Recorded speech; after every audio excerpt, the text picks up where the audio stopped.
ते वासुदेवाय ईश्वर को अपना मान लो, बस हो गया भजन। ईश्वर को अपना मान लो, बस हो गया भजन। दूजान कोई जान लो, बस हो गया भजन। ईश्वर को अपना मान लो, बस हो गया भजन। दूजान कोई जान लो, बस हो गया भजन। आया कहाँ से कौन है तू, जाएगा कहाँ। आया कहाँ से कौन है तू, जाएगा कहाँ। इतना ही दिल विचार लो, बस हो गया भजन। ईश्वर को अपना मान लो, बस हो गया भजन। दूजान कोई जान लो, बस हो गया भजन। अनुकूलता प्रतिकूलता दोनों में सम रहो। अनुकूलता प्रतिकूलता दोनों में सम रहो। मंगल मंगल विधान मान ले, बस हो गया भजन। ईश्वर को अपना मान लो, बस हो गया भजन। दूजान कोई जान लो, बस हो गया भजन। नेकी सभी के साथ में कि जितनी बने करो। नेकी सभी के साथ में जितनी बने करो। बदनीति का मत भार लो, बस हो गया भजन। ईश्वर को अपना मान लो, बस हो गया भजन। दूजान कोई जान लो, बस हो गया भजन। दृष्टि में तेरे दोष है, दृष्टि में तेरे दोष है दुनिया निहारती। दृष्टि में तेरे दोष है दुनिया निहारती। समता का अंजन आज लो, समता का अंजन आँच लो, बस हो गया भजन। ईश्वर को अपना मान लो, बस हो गया भजन। दूजान कोई जान लो, बस हो गया भजन। तुझको बुरा बुरा कहे पर सूर तू क्षमा। तुझको बुरा बुरा कहे पर तू सूर तू क्षमा। बाणी के स्वर संभार लो, बस हो गया भजन। ईश्वर को अपना मान लो, बस हो गया भजन। दूजान कोई जान लो, बस हो गया भजन। ईश्वर को बस अपना मान लो, बस हो गया भजन। दूजान कोई जान लो, बस हो गया भजन। ते वासुदेवाय नमो दिव्य महादिव्य शिवाय सत्यम नमः नमः प्रकृति भद्राय नीता प्रणता स्मृता सज्जनों, आप देख रहे हैं हमारे अनंत पथ न्यूज चैनल पर श्रीमद् देवी भागवत महाकथा। आज का प्रसंग है, भृगु ने भगवान नारायण को श्राप देने की कथा है। आइए चलते हैं कथा की तरफ। जनमेजय जी कहते हैं, हे मुनिवर कृपा करके बताइए कि भृगु महाराज भगवान नारायण के परम भक्त हैं, फिर उन्होंने आखिर भगवान नारायण को श्राप क्यों दिया?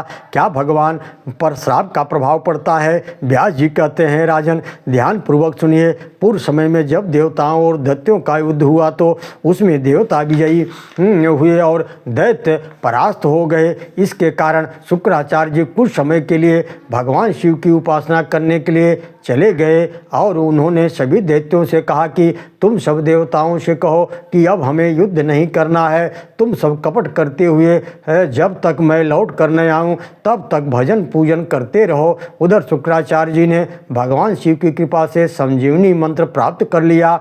जब देवताओं को पता चला कि ये सारे दैत्य कपट करके बैठे हैं, वास्तव में उनका भाव तो दूषित है, तब सभी देवताओं ने दैत्यों पर आक्रमण कर दिया। वे सब दैत्य शुक्राचार्य जी की माता के पास चले गए। शुक्राचार्य जी की माता के शरण में जाने पर भी देवता दैत्यों का वध नहीं कर पाए। शुक्राचार्य जी की माता ने अपने योग बल से सभी देवताओं को आक्रांत कर दिया, जिससे देवता चिल्लाने लगे। तब भगवान नारायण ने चक्र से शुक्राचार्य जी की माता का संहार कर डाला। इससे भृगु महाराज को क्रोध आ गया। उन्होंने भगवान को श्राप दिया कि तुम्हें मेरे वंश में से मृत्यु लोक में अनेक अवतार लेने पड़ेंगे। मनुष्य रूप में जन्म लेने के कारण तुम्हें बार बार गर्भवास के दुख को भोगना पड़ेगा। अवतारा मृत्युलोके संतु मच्छापसंभवा प्रायो गर्भ भवम दुखम भोक्ष्व पापा जनार्दन। भगवान नारायण को श्राप देने के बाद भृगु जी ने अपने तप के प्रभाव से अपनी मरी हुई पत्नी को पुनः जीवन दान दे दिया, जिससे सभी लोगों ने भृगु महाराज और उनकी पत्नी दोनों की स्तुति करने लगे। ओम नमो भगवते वासुदेवाय। अब श्री भगवान हरि के अवतारों की कथा है। सीधा चलते हैं कथा की तरफ। जन्मेजय जी कहें कि हे मुनिश्रेष्ठ, हे दूत कर्मणः, अद्भुत चरित्र वाले भगवान विष्णु ने भृगु के शाप से किस मनवंतर में किस प्रकार अवतार ग्रहण किए।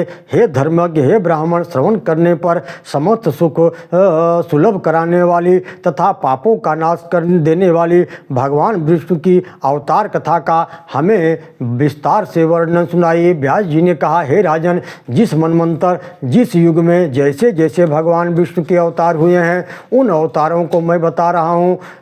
हे नृप, भगवान नारायण ने जिस रूप में जो कार्य किया वह सब मैं आपको इस समय बता रहा हूँ। चाक्षसु मनवंतरम में साक्षात विष्णु का धर्मावतार हुआ। उस समय वे धर्मपुत्र होकर नर नारायण नाम से धरातल पर विख्यात हुए। इस वैवस्वत मनवंतर के दूसरे चतुर्युग में भगवान का दत्तात्रेय अवतार हुआ। वे भगवान श्री हरि महर्षि अत्रि के पुत्र के रूप में अवतीर्ण हुए।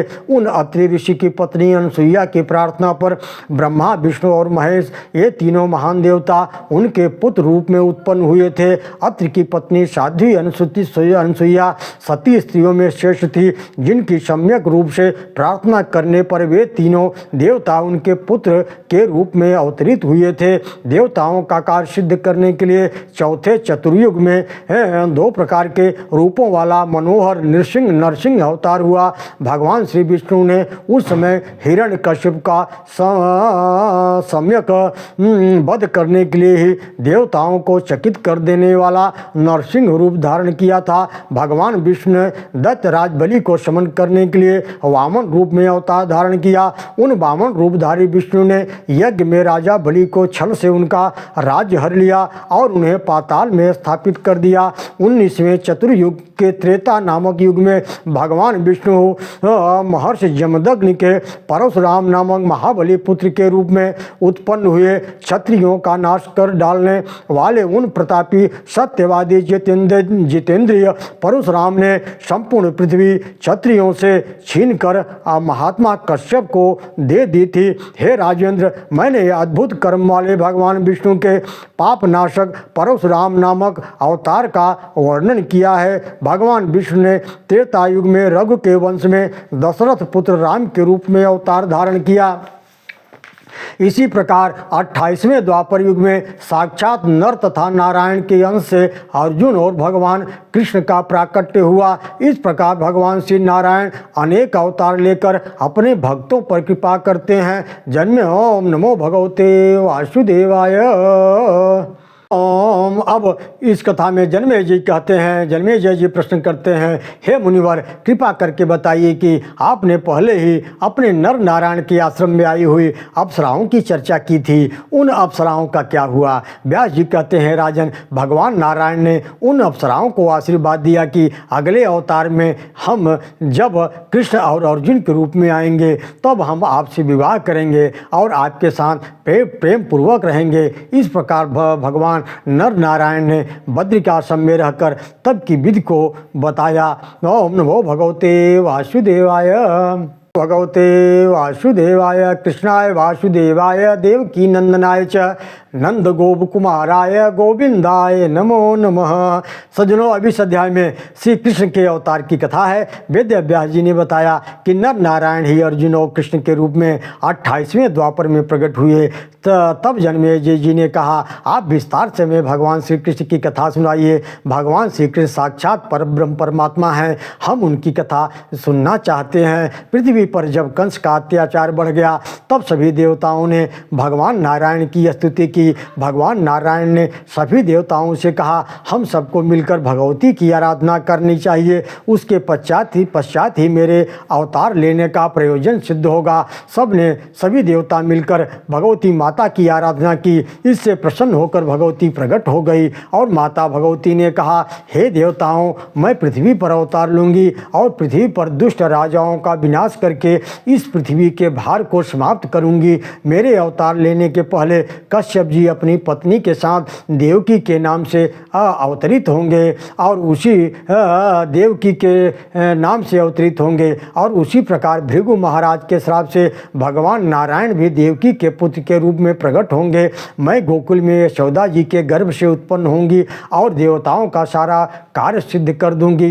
कार्य सर्व करिष्यामि सुराणाम सुर सत्तमा कारागारे गतिम विष्णु प्राप इच्छा में। गोकुले कारागार में अवतीर्ण होने वाले भगवान नारायण को मैं गोकुल पहुंचा दूंगी और देवकी के गर्भ में शेष भगवान को खींचकर रोहिणी के गर्भ में स्थापित कर दूंगी। मेरी शक्ति से संपन्न होकर ये दोनों ही दुष्टों का विनाश कर डालेंगे और द्वापर में समस्त दुष्ट राजाओं का पूर्ण रूप से दमन हो जाएगा। ऐसा वरदान देकर भगवती पराम्बिका अंबिके अंतर ध्यान हो गई। बहुत समय पहले की बात है, यमुना के तट पर मधुबन नाम का एक बड़ा ही सुंदर वन था। वहाँ लवणासुर नाम का एक बहुत बलवान दानव रहता था। भगवान श्री राम के छोटे भाई शत्रुघ्न ने उसका वध करके वहाँ पर मथुरा नामक सुंदर नगरी का निर्माण किया था।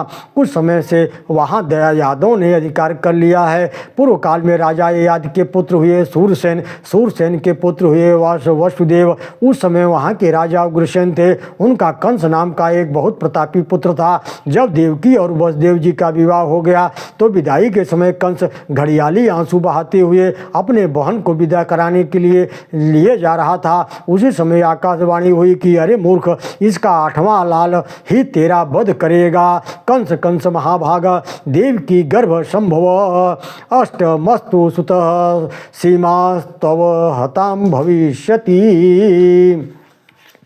आकाशवाणी को सुनकर कंस ने अपनी बहन देवकी को मारने के लिए तलवार निकाल ली, किंतु जब उस पापी कंस ने देवकी की बाल पकड़कर उसे मारना चाहा तो चारों तरफ हाहाकार मच गया। तब वासुदेव जी के साथ जो लोग थे वे धनुष लेकर युद्ध के लिए तैयार हो गए।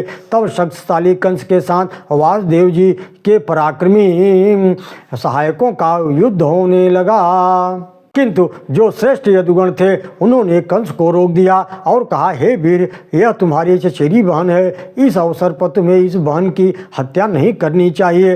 उन बड़े बूढ़ों की बात को तब जब कंस ने स्वीकार नहीं किया तो वासुदेव जी ने कहा, मैं सत्य बोल रहा हूँ। मैं तुम्हें वचन देता हूँ कि देवकी के जितनी भी संतानें होंगी मैं सब एक एक करके तुम्हें दे दूंगा। वासुदेव जी की बात को मानकर कंस ने अपनी बहन को मारने का विचार छोड़ दिया। इस प्रकार देवकी जी के एक एक करके 6 संतानें हुई और प्रतिज्ञा के अनुसार वासुदेव जी ने उन्हें कंस को देते गए। कंस ने उन सभी संतानों का वध कर दिया।